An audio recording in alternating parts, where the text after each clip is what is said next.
Okay, so far we've seen that some common arguments for cultural relativism, or at least cultural relativism in this sense for this claim that there is no universal truth in ethics, there are no moral truths that hold for all people and at all times.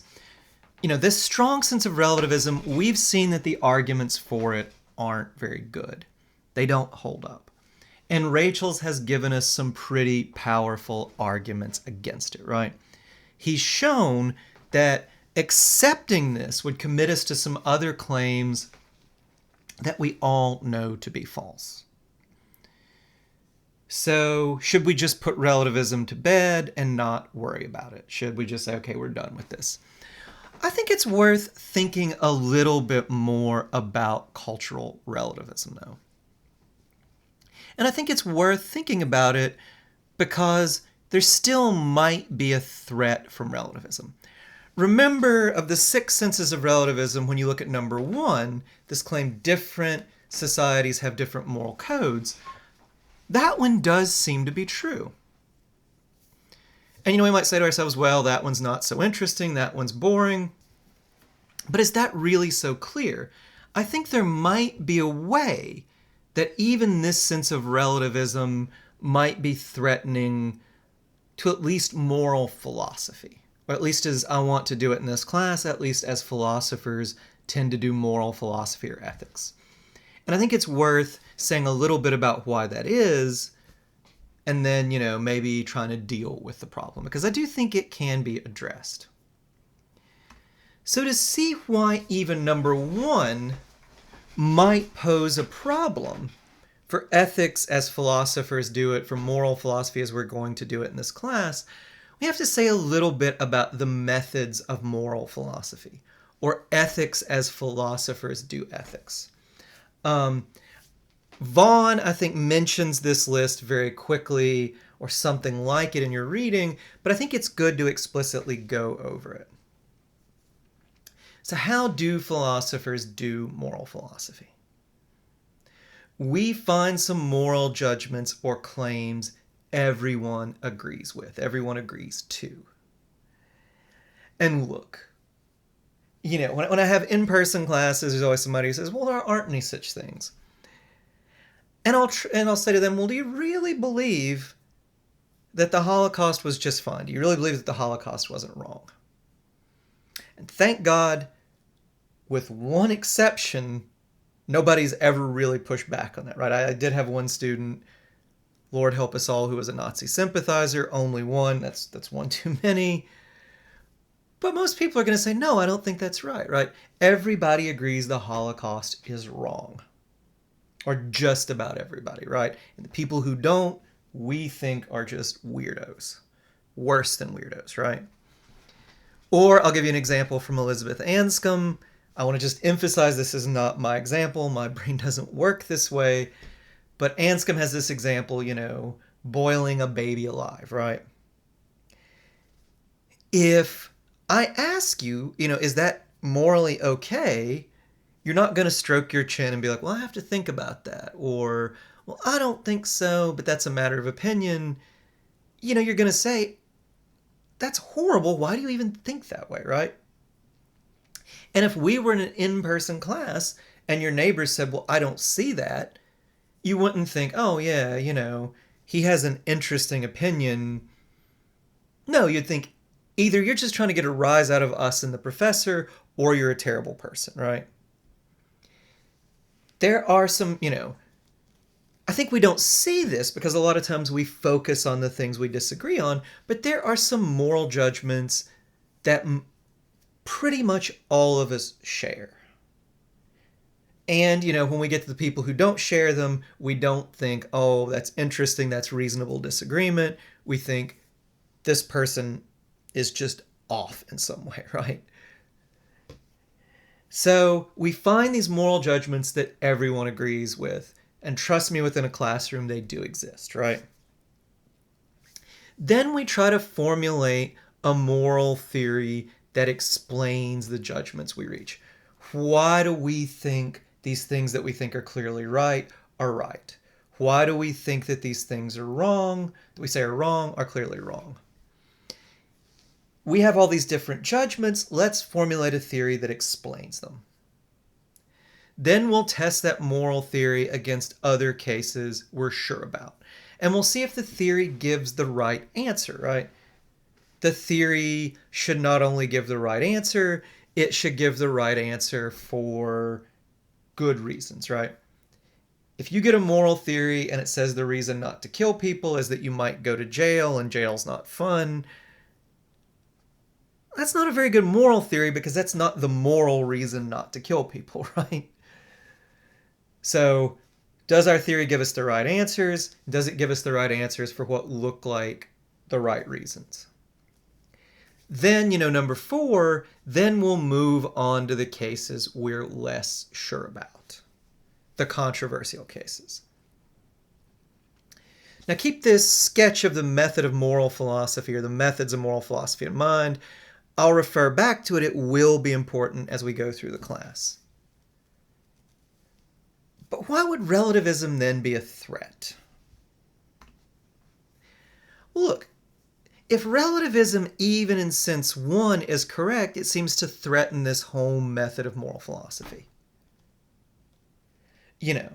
I say that there are certain moral claims that everyone in my classes always agree to, but what does that get us, right? Almost everyone in my class, and the vast majority of people, grew up in American culture. Even the ones who didn't often grew up in cultures that are fairly similar, right? And look, one of the great things about community colleges is, we have a lot of diversity in any sense of that term that you want to talk about. But, even that diversity in the sense of the world at large isn't that much, right? Mostly Americans, similar geographic background. Most people are from Hampton Roads or have spent some time here. If we, when we start thinking about that, any we claims that everyone in the classroom or everyone listening to this lecture, everyone reading an article might agree to, they start to look pretty small, right? And if there aren't any judgments that we, in the sense of all people, can agree to, well, what we're doing in moral philosophy might not have a lot of bite for everyone, right? If people in different cultures don't share these judgments, well, this whole enterprise isn't going to get off the ground for them, and any results or conclusions we reach, it seems like, well, they might be tied to our culture. We can't argue, we can't give theories that are convincing to people in other cultures because maybe they won't share the moral judgments that we need to have them share for this whole thing to get off the ground. Now, look, I think this is worth taking seriously, and I don't think Rachel's explicitly thinks enough about this. But I do think Rachel says some things that will allow us to address this worry. And the thing Rachel says is that cultural relativism overstates the difference or disagreement between cultures. Now think of relativism in sense 1, right? Different cultures have different moral codes. Well, to some degree that's definitely true, right? But when we say that, do we mean that, well, different cultures have no common points in their moral codes? Do we mean that the moral codes of different cultures are just completely different?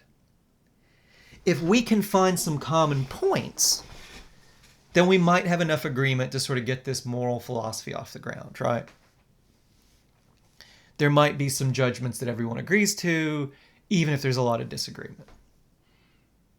And Rachel's will say that there are some commonalities in the moral codes of every culture. First, Rachel's will ask us to notice, though, that when we look at seemingly different moral codes, we often see that they have more in common than it looks like. Think of the Galatians and the Greeks, right? Galatians eat their dead. We're probably disgusted by that. Greeks burn their dead. We understand that. But Rachel's will say, if you dig deeper, if you think about this a bit more, the Greeks and the Galatians share a moral principle. What is that moral principle? Well, that moral principle is you should show honor, you should show respect to the dead, right? You can't just throw the dead out like they're trash. Both cultures think that the dead deserve a respectful treatment. It just so happens that in Greek culture, respectful treatment of the dead means cremating them. In Galatian culture, it means eating them, right? Even if we find what the Galatians do bizarre, we can see that we and the Greeks share a value with them, right? Treat the dead in a respectful way. What it means to treat the dead in a respectful way is going to vary from culture to culture, but the moral value here is shared. Or, we might say, okay, Greeks and Galatians, we can handle that. What about the Eskimo? This just seems weird, right? They seem to put a lot lower value on life than we do. Well, Rachel's will say, let's think a bit about the environment they found themselves in, right? When they were first contacted by Europeans, this was about the most unforgiving, brutal environment anyone on Earth can live in, right?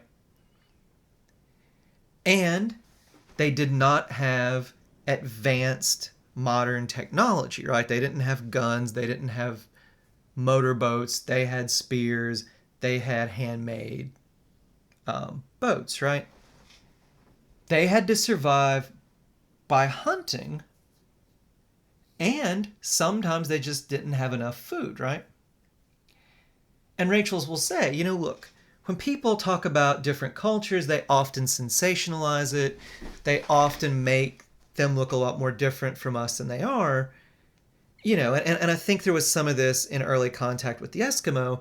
It wasn't like they were just leaving babies here and there to die, right?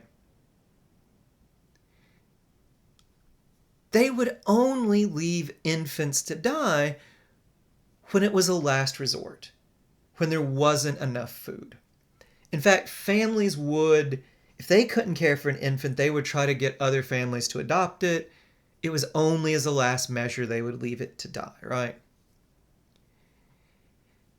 The same with the elderly. It was more common practice to let them die, is my understanding. But again, this was a necessity, right? This culture barely gets enough to eat. And given that, people need to be able to provide in some way, or the culture can't, afford to support them. They simply didn't have enough food and resources to support the elderly. If contemporary American society, if it was a choice between we all starve or we let the people over 65 starve, this starts to be, when I first started talking about this years ago, this was really abstract. I get older and older, and this seems more legitimately horrifying to me. And it is horrifying, right? But if we face that choice, I'm pretty confident we would let the elderly die. We would not make a different choice than the Eskimo did, right? They faced a horrible choice that we don't, but if we faced the same choice, we would make the same decision. The same goes with infants, right? Again, horrible choice, but we don't face it, but if we did, we would probably do the same thing. And Rachel says it's not that the Eskimo are horribly sexist. It's not that they necessarily value, women's lives less than men. It just turns out that because men are the hunters in this society and hunting is really dangerous, or was dangerous with their level of technology, well, men are much more likely to die. So when you have to leave an infant to die, you choose women because if you didn't, you would get this horrible gender imbalance where you would have too many women, not enough men, everyone might starve. So again, there's an explanation here besides, they just value men more than women, or they don't value human life. It's not that they don't value human life or value it less than we do. It's just that given their cultural context, given their environment, well, they face horrible choices we don't. Well, okay, so you might say, well, okay, Rachel's has found common values between us and the Galatians, or us and the Eskimo, or at least has shown they're not as different. But how do we know that all cultures are going to share at least some values? Well, Rachel says, look, this isn't accidental. There are some values you're going to find in every culture because you couldn't have a functioning society without them. Well, what are those values? Well, you're going to have some respect for truth-telling. You're going to have some moral claim that, generally speaking, people should tell the truth. You're going to find some claims about respect for human life. Why is that? Well, imagine a society where anybody could kill anybody anytime they felt like it, right? What would happen in that society? If you were a member of that society, what would you do? Well, either you would get murdered because everybody can do it all the time, or you would try to change the rules of your society. Hey, everyone, it's not great that people just get murdered all the time.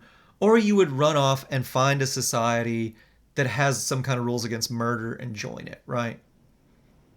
In fact, if you couldn't change this rule, if you couldn't get, hey, let's have a no murder rule in effect, pretty much everybody that was smart and who hadn't been killed would run off and find a society that does have that rule, right? So a society that doesn't have any rules against murder, it just isn't going to last. It just is not going to hang together, right? The same with rules about truth-telling. We can argue about when it is okay to lie or not. One of the philosophers we're going to study, Kant, has some really interesting thoughts about lying, right? I'm putting interesting in scare quotes. A lot of people think they're crazy, right? Interesting is a euphemism. But we can disagree on some things. When there's an exception to lying, when there's not, Kant will say pretty much never. But, we all agree that generally speaking, you should tell the truth. And any society that didn't have that rule, you just wouldn't be able to get anything done, right? You depend on the fact that generally people tell you the truth when you ask them things, when they make promises. If they didn't, you couldn't have a functional society. You couldn't do something as simple as arranging to meet for lunch or making any kind of plan, much less conducting business with other people, right? Every functioning society is going to have some concept of property, right? Maybe not exactly our concept of property, but there are going to be some rules about who can use what, right? You couldn't have a functioning society if you didn't have some rules about that. So Rachel's will say, certain bedrock rules, you need to have a functioning society, a culture that lasts. So any culture that actually has stuck around is going to have some of these rules, right? So yes, there will be real differences in the moral codes of different cultures, but there are going to be some common points. Okay. Now, I think this might be a matter of tone rather than content, but Rachel's he can seem pretty dismissive of relativism, like he thinks it's just dumb. But I think there are some things we can actually learn from relativism. I think even Rachel's would say that when we think back to that list of relativism, or what we might mean by it, relativism in some senses might be true, or have valuable lessons, in some senses it's false, though. All right, let's just to finish this up, let's dig a little deeper on this. Let's actually look at, again, the list of things we might mean by relativism. Now, if you look at this, I've actually tried to color code this. The red ones, 2 and 4, are 2, 4, and 5. I think Rachel's would just reject, and I think he's right too, right? 2, 4, and 5 aren't good arguments for them, and there are good arguments against, right? And I think 2 and 5 kind of, in a sense, depend on 4, and we spent a lot of time showing, well, 4 doesn't work, right? 1, we've already seen that, at least interpreted in some ways, something like 1 is true, right? There are differences in the moral codes, maybe not complete and total ones. There are going to be some shared features, but there are differences, right? But let's look at 6. It is mere arrogance for us to try to judge the conduct of other peoples. We should adopt an attitude of tolerance toward the practices of other cultures. Now, I think Rachel's would say, and I would agree with him, we have to be careful about this, right? You know, this is one we should qualify, right? You know, it's not always mere arrogance for us to judge other cultures. When we judge the Nazis and we say National Socialism was a terrible thing, that's not arrogance, that's just good common sense. But we ought to be really cautious about judging other cultures. We ought to be really careful. We ought to be tolerant as far as it's possible. We ought to, before we judge other cultures, I think we should try to understand them and understand what they do. And I think this ties in with 3 as well. Look, I think, in a very real sense, the moral code of our society doesn't have any special status. And by that, I don't mean, well, any code's as good as another, but we shouldn't necessarily suppose that our own moral code is the best one.